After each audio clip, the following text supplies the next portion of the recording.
So one day I watched a video where Neil deGrasse Tyson talked about how he hates the idea of one person as a role model. He actually likes to take multiple qualities from multiple people and assign those as modeling, which I agree with, which is why we're talking about the 5 favorite characters from movies that we've seen.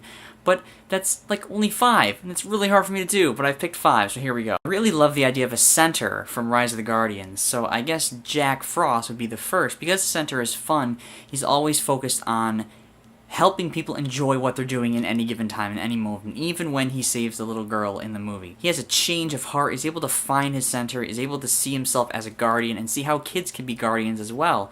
So that was an important lesson to me. That combined really, really well. Play is something that is really, really important. Important fun. The other one is from the movie Dinosaur in 2000. It came out. The Aladar, the main dinosaur in the movie, who's like, what more could I want when he's actually raised by a bunch of monkeys? It's the center, again, that Aladar has. How he models his acceptance and his leadership in the movie, and his ability to do what's best for everyone, even if it's difficult. And his ability to try to change and transform those people that are difficult, ultimately, even if it means putting himself in danger. That's really inspiring, and I saw that movie really early on. I know a lot about Taoism, so Oogway from the Kung Fu Panda series, in every movie he's great. The lessons I learned from him, the lessons he teaches Shifu, the lessons he teaches Po, the idea of acceptance, of nurturing things despite where they go. You can't control what grows, all you can do is nurture it. And just everything he's talked about, the past and present future, that's why the present's a gift.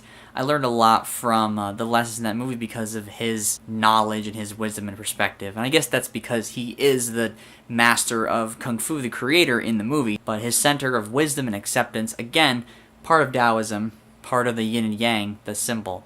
I really, really enjoyed that movie. And every single movie had great lessons in it. It's really hard only picking one person from the entire Harry Potter series, but I'd have to go with Dumbledore. Again, leadership, and the lesson I learned from him reading Harry Potter about telling truths delicately. Not lying to people, but it's by omission, so you are lying, but being able to delay someone's learning of the truth until it's an important time. He lies to Harry ultimately by omission in the first book, by not telling him the whole story. But that ends up being a very important part of the plot. That's something that I really learned from that series. Trying to do that in life with people is extremely difficult, trying to time truths well. People don't really change until they know enough to change, they've seen enough to change, or they've hurt enough to change. And last but not least is Hiccup from How to Train Your Dragon, and the idea of his center being the compassion and empathy to see himself in what his society expects is his enemy. He was able to do what's difficult, transform the dragon into somebody he trusts that the society sees as an enemy, and as well have the balls and guts to try to transform Drago in the second movie, despite his messed up past, and that didn't turn out very, very well, but he tried anyway.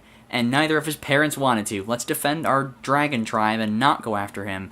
But Hiccup was like, I'm gonna try, even though this might turn out not so great, but it turned out alright, but it kinda didn't. I mean, that's life, right? So those are the 5 people that I thought about in the first few minutes that I saw the prompt. The lessons of the movies are as important to me as the characters that represent the lessons in the movies. I'm gonna watch a lot of these because I'm fascinated to see why people like characters. Keep being you, DFTVA, everybody Palka, and happy VEDA. See you tomorrow. I love your faces. Bye.